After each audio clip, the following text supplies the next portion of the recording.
Les labels énergétiques sont souvent les précurseurs des réglementations thermiques. Le label BBC par exemple, créé en 2007, a donné naissance à la RT 2012 qu'il est aujourd'hui obligatoire de respecter lors de la construction de la grande majorité des bâtiments. Aujourd'hui, le label BEPOS pour bâtiments à énergie positive fixe les exigences relatives aux bâtiments qui produisent plus d'énergie qu'ils n'en consomment. La future RT 2020 se basera très probablement sur des exigences similaires. BEPOS, bâtiment à énergie positive. Donc c'est un bâtiment qui est censé produire plus d'énergie qu'il n'en consomme.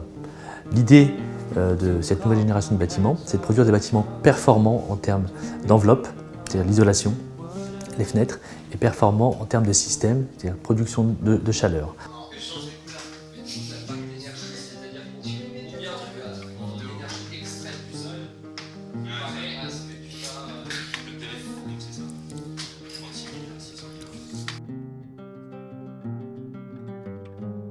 Bonjour à tous, nous sommes au bureau d'études techniques et aujourd'hui nous allons vous présenter notre variante géothermique. Donc, nous avons opté pour des capteurs verticaux et nous avons donc avec le dimensionnement classique. Nous sommes partis des déperditions.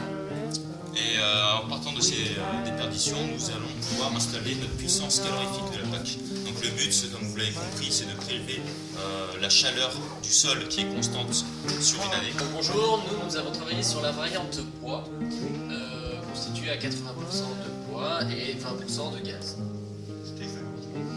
Il faut que cette exploitation soit proche de l'usine ou de la chaudière, environ à 100 km, donc ça reste en énergie renouvelable. Parce que le bilan carbone du bois est neutre du fait qu'elle aspire du CO2 lors de sa vie en terre et compensé par ce qu'elle rejette quand elle est en combustion. Donc c'est pour ça que cette variante est très intéressante. Elle reste malgré tout très chère, parce qu'une chaudière bois c'est une technologie assez avancée, donc ça coûte cher à construire et à exploiter. Bonjour, moi c'est Kamas, représentant du solaire thermique en France. J'ai travaillé sur la variante gaz et solaire thermique. Je vais vous montrer comment produire jusqu'à 50% des besoins de CSD. Représentant de CDC Chambéry. Donc moi je vais vous présenter le réseau de chaleur de Chambéry. Donc il faut savoir que les réseaux de chaleur se développent de plus en plus en France. Et nous sommes le 5e en France par sa longueur et le 15e par sa production énergétique. Il faut savoir que notre production énergétique est composée d'une certaine mixité d'énergie renouvelable et d'énergie fossile comme le gaz.